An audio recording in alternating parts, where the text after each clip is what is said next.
L'allergie. L'allergie est une réaction immunitaire inappropriée, c'est-à-dire une réponse de défense de l'organisme, alors qu'il n'y a pas de véritable attaque. Le système immunitaire se trompe. Il produit des anticorps pour lutter contre une substance extérieure. C'est l'allergène, qu'il identifie à tort comme dangereux. L'allergie peut débuter à tout âge, mais elle est plus fréquente chez l'enfant et peut disparaître à l'âge adulte.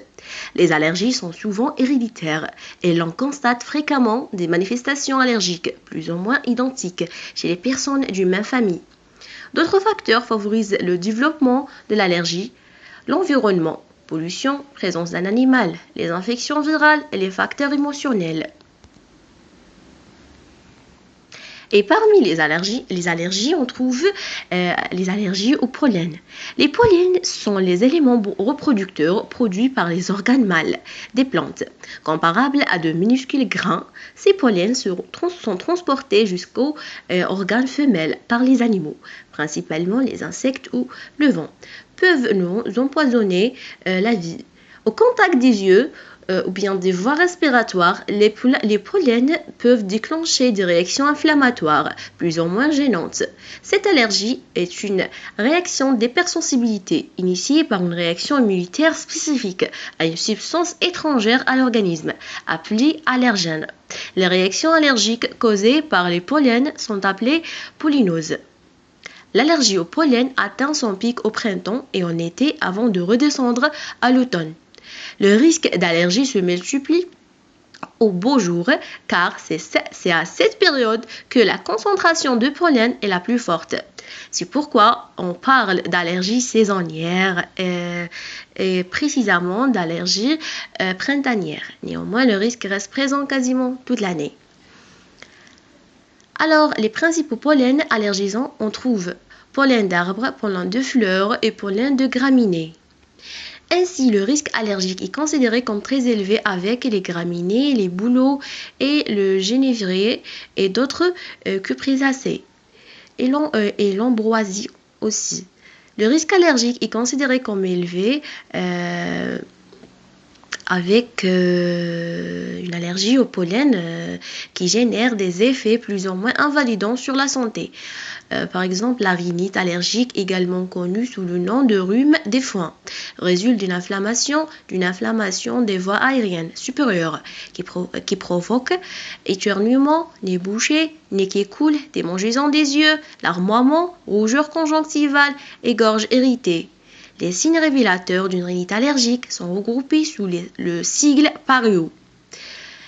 Donc P, c'est comme prurie, en référence au nez qui démange. A, comme anosmie, en référence à la perte d'odorat.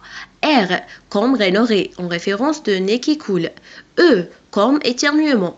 O, comme obstruction en référence au nez bouché.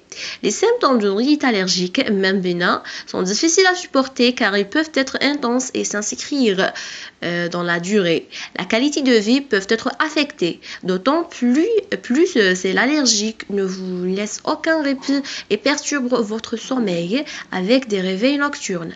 À la longue, une vraie fatigue peut s'instaurer. Donc, les bons réflexes à adopter pour limiter une allergie au pollen.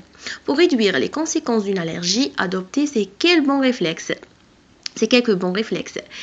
Aérez votre intérieur tôt le matin et tard le soir. Portez des lunettes de soleil. Fermez la vitre de votre voiture ou la fenêtre de votre bureau. Surtout, c'est des travaux, ils ont commencé ou bien.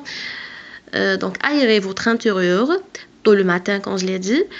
Et aussi évitez de pratiquer une activité physique en extérieur. Lavez-vous les cheveux pour éliminer les pollens plutôt que de le déposer sur votre oreiller.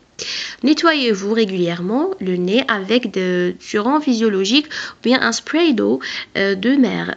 Mettez à sécher votre linge à l'intérieur. Certains remèdes naturels peuvent contribuer à renforcer votre système immunitaire, comme les tisanes à base d'ortie et de menthe poivrée, les jus d'agrumes riches en vitamine C, plusieurs aliments comme les pommes, l'ananas, le cassis, les oignons, les brocolis, le persil, l'aile et le chocolat. Les médicaments les plus utilisés pour traiter une rhinite allergique sont les antihistaminiques. Ils bloquent l'activité de l'histamine, une substance chimique qui est libérée par nos cellules lors de la réaction allergique, à l'origine de la réaction inflammatoire. Et pour se débarrasser définitivement d'une allergie au pollen, l'unique solution est la désensibilisation. Ce processus est lent car il consiste à mettre en contact votre organisme avec l'allergène de façon